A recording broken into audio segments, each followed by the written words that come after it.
Halo Sobat Biologi, selamat datang di video kami kali ini, bab jaringan tumbuhan. Kami dari SMA kelas Indui 1 Surabaya, kelas 11 MIPA 1 kelompok 2. Dengan saya sendiri, Charles Jayadi, nomor absen 8, dengan Agustinus Ivan Effendi, nomor absen 2, Alexa Levana, nomor absen 4, Brandon Mulya Wijaya, nomor absen 6, dan Christina Seka, nomor absen 10, serta Christopher Johanda, nomor absen 12. Di video kali ini kami akan membicarakan tentang jaringan tumbuhan pada organ batang pohon mangga. Struktur morfologi batang mangga. Batang mangga tergolong batang tumbuhan yang memiliki batang berkayu lurus, tegak, keras, dan kuat. Karena kambiumnya, batang memiliki kulit yang kasar dan tidak beraturan, serta banyak celah-celah kecil. Batang berbentuk bulat dan bertumbuh lurus mengarah arah cahaya matahari dan menjauhi gravitasi. Umur pohon mangga tergolong panjang sehingga mencapai 10-14 meter tingginya. Bahkan pada saat mangga mencapai tua, dia bahkan bisa lebih dari 10-14 meter. Batang mangga memiliki dua tipe percabangan, yaitu monodial dan dikotom. Percabangan rantingnya nanti akan tumbuh daun yang lebat dan membentuk kanopi yang berbentuk seperti oval dan memanjang, serta sudut cabang yang dihasilkan bersekitar 45-90, dan ada beberapa batang yang berdiri tegak lurus hingga sudut mendekati 0 atau sangat kecil. Epidermis tersusun dari selapis sel dan merupakan lapisan terluar batang. Epidermis mempunyai stomata dan menghasilkan berbagai tipe trikoma. Dinding sel luar sangatlah tebal dan banyak mengandung kitin. Sel-sel teratur rapat dan tidak ada ruang antar sel. Pada irisan melintang, sel-sel tampak berbentuk hampir 4 persegi panjang.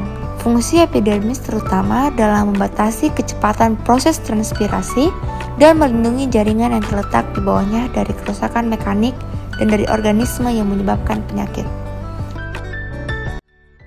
Xilem dan floem adalah jaringan pembuluh pada tumbuhan. Keduanya mirip tetapi memiliki fungsi yang berbeda. Pengertian xilem berasal dari bahasa Yunani yaitu xilon yang memiliki arti kayu, karena xilem terdapat di dalam silinder batang kayu.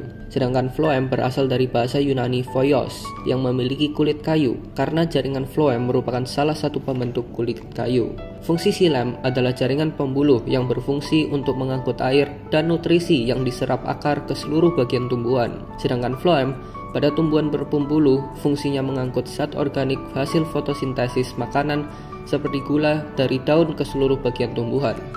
Xilem merupakan jaringan kompleks karena tersusun dari berbagai tipe sel yang berbeda. Penyusun utamanya adalah trakeit dan trakea sebagai saluran penyangkut air dengan penebalan dinding sel yang cukup tebal sekaligus berfungsi sebagai penyokong.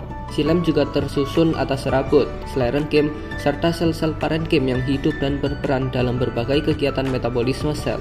Xilem disebut juga sebagai pembuluh kayu yang membentuk kayu pada batang. Selanjutnya floem. Floem merupakan jaringan parenchyme yang tersusun atas beberapa tipe sel yang berbeda, yaitu bulu tapis, sel pengiring, parenchyme, serabut, dan sklerenchyme. Unsur penyusun pembuluh floem terdiri atas dua bentuk, yaitu sel tapis berupa sel tunggal dan bentuknya memanjang, dan bulu tapis yang serupa pipa. Dengan bentuk seperti ini, pembuluh tapis dapat menyalurkan gula, asam amino, serta hasil fotosintesis lainnya dari daun ke seluruh bagian tumbuhan. Floem berfungsi mengedarkan hasil fotosintesis dari daun ke seluruh bagian tumbuhan. Kita memiliki tiga perbedaan penting antara floem dan juga xilem. Floem bergerak secara dua arah untuk transportasi, sedangkan xilem hanya memiliki satu arah. Floem mentransportasikan air dan makanan, sedangkan xilem hanya air dan mineral. Untuk selnya, floem memiliki dinding pembatas yang berpori, sedangkan xilem tidak memiliki dinding pembatas. Dindingnya sendiri tebal dan kaku, dan mengandung lignin.